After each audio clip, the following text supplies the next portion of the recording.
Hello, Super E Nation. I am your host, A-Train, and you're listening to True Crime Undercover. Let me introduce you to the only person on earth who spent more time with hookers than Hunter Biden, our beloved Super E. Hunter Biden, an amateur. He's such an amateur. So how are you today, Super E? Not doing too bad. Crisp, cold air, nice, beautiful fall day. Yes. Living the dream. Yeah, absolutely. Living the dream of unbelievably high inflation, food prices through the roof. Now, tell the listeners, what are you going to do tomorrow? Oh, I got to go work a certain concert by a Miss Swift, a Miss Kelsey. Yes. So you got to go work the Taylor Swift concert, huh? Yeah. I got to spend 9 hours down there making sure nobody sells illegal merchandise or whatever.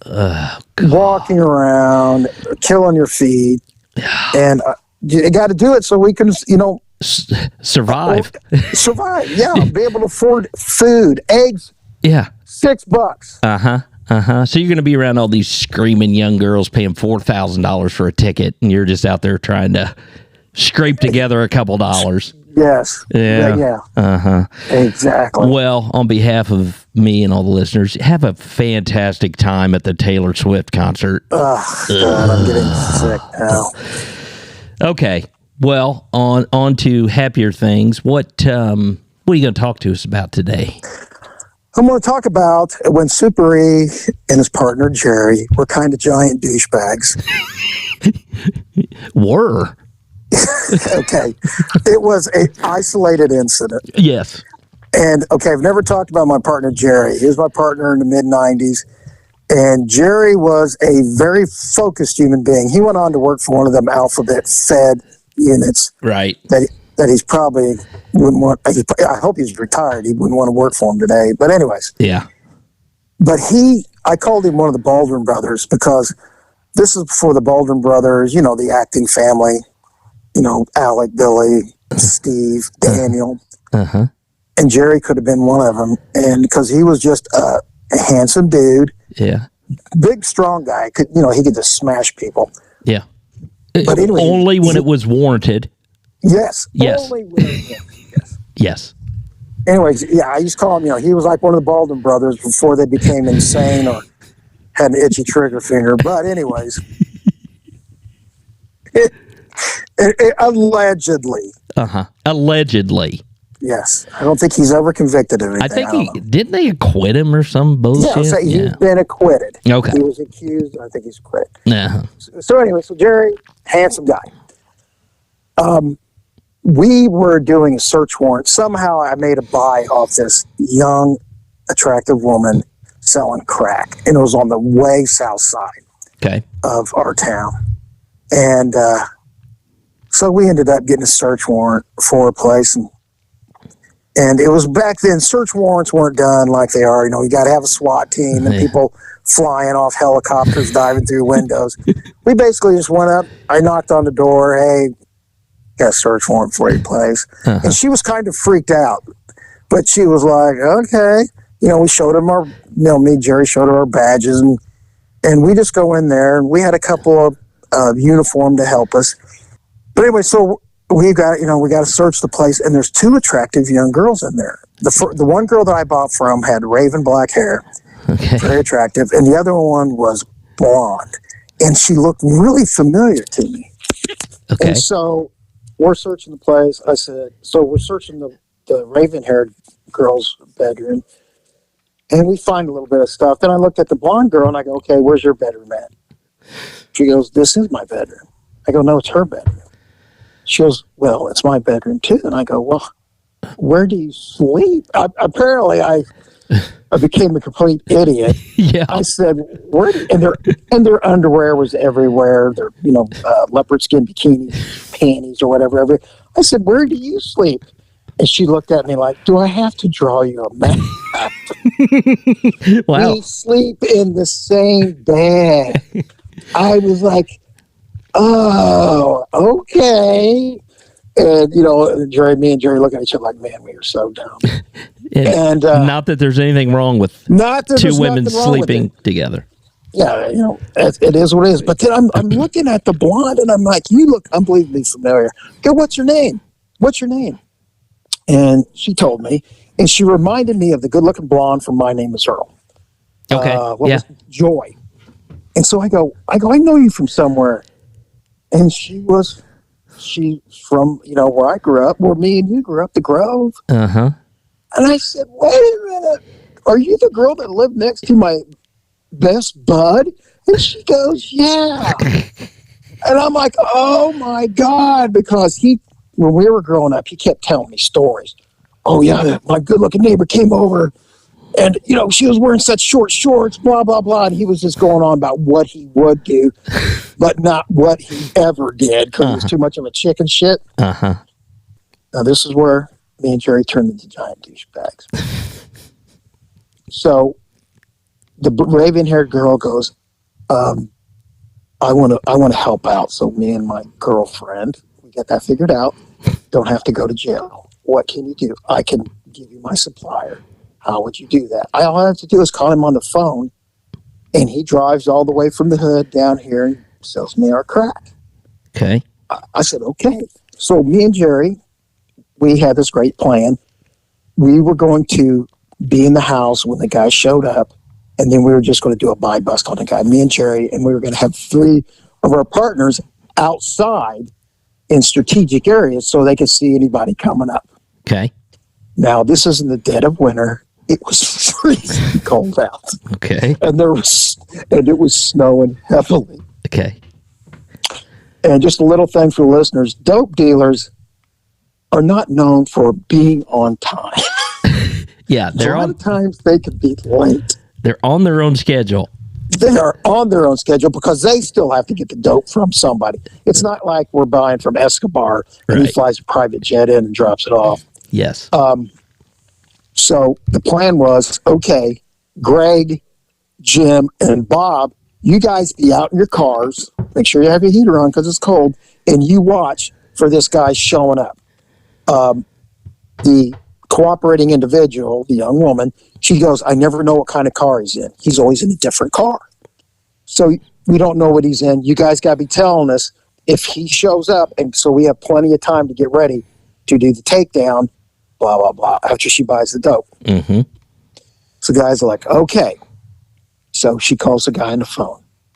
And he goes, yeah, I can bring you. How much money you got? I've got $200. I can bring you some crack. I'll bring it down. He goes, but it's going to take me about an hour. So I get on radio. I say, it's going to be taking me an hour. You guys okay with that? And Bob was a sergeant, and he was down with wanting to get this guy arrested. Mm-hmm. And so he goes, and this is why he talks, goes, everybody, just be patient. It's going to be about an hour. Super E and Jerry will be inside. We'll be on the outside. And so they're like, okay. Hour goes by. Hour and a half goes by. 2 hours go by. Sergeant Bob, let's be patient, guys. And Greg and Jim are like, hey, man, we're freezing out here. and then Jim gets on radio and goes, I'm starving to death. You got an ETA on this guy? Estimated time of arrival. Uh-huh. And we're like, no, he said he's going to be here. We call him back. He goes, I'll be there in half hour. So now an hour comes by. Now it's 3 hours. Oh, God. Everybody's hungry. So me and Jerry, we order a fucking pizza. Well, yeah.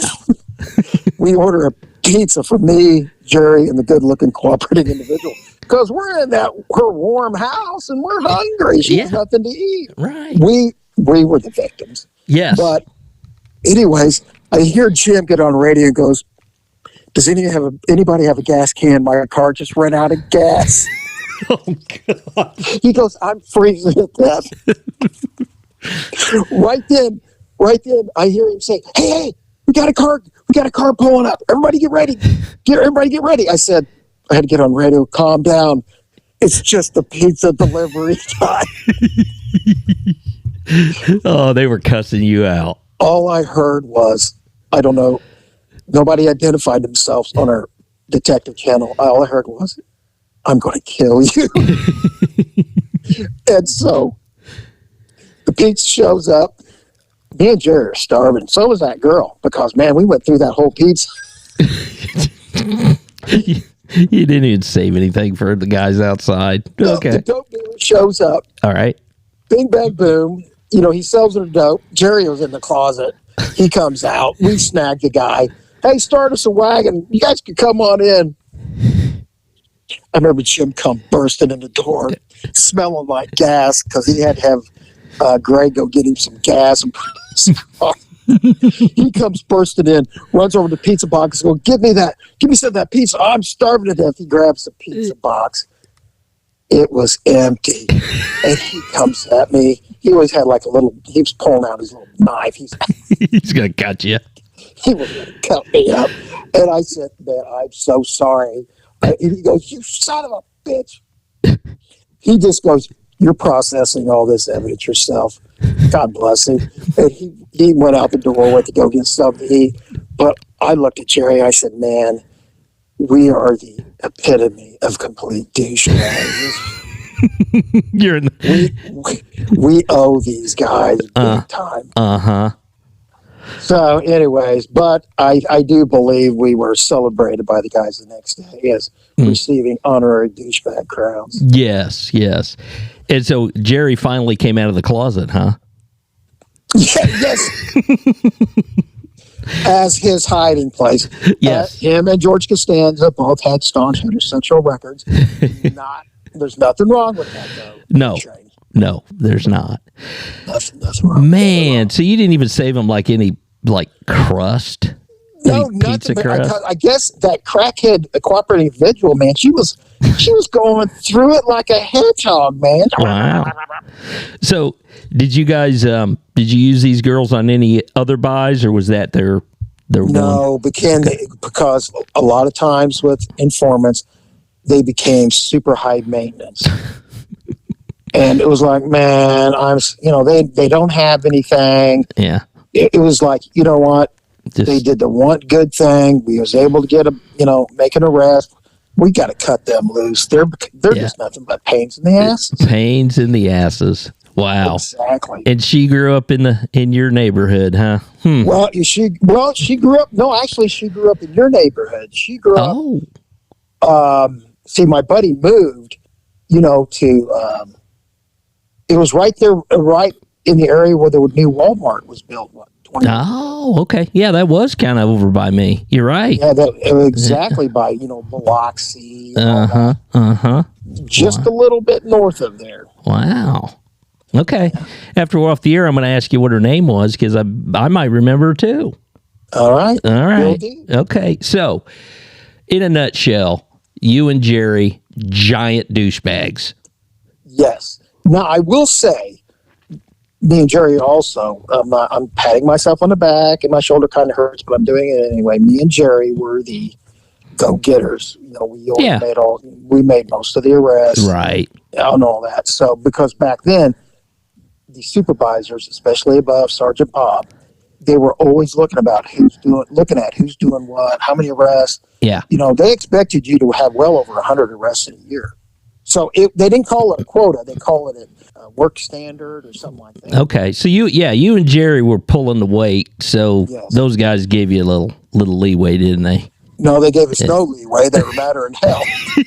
They were pissed. Yeah, but he didn't cut you, so you're fine. No, I survived that. He was so hungry he didn't have time to impale me with his knife. Yes.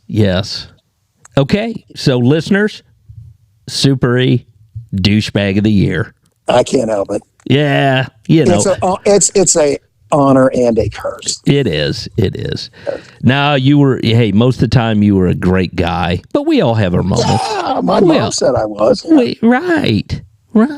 So, okay. Well, that was very entertaining. A nice warm house with pizza and a couple hot girls. Nice. They're outside freezing, running out of gas. Okay. Well, listen, we're going to cut this one off, and we're going to come back with another one. Stick around, everybody. All right. We'll see you. See ya. Bye.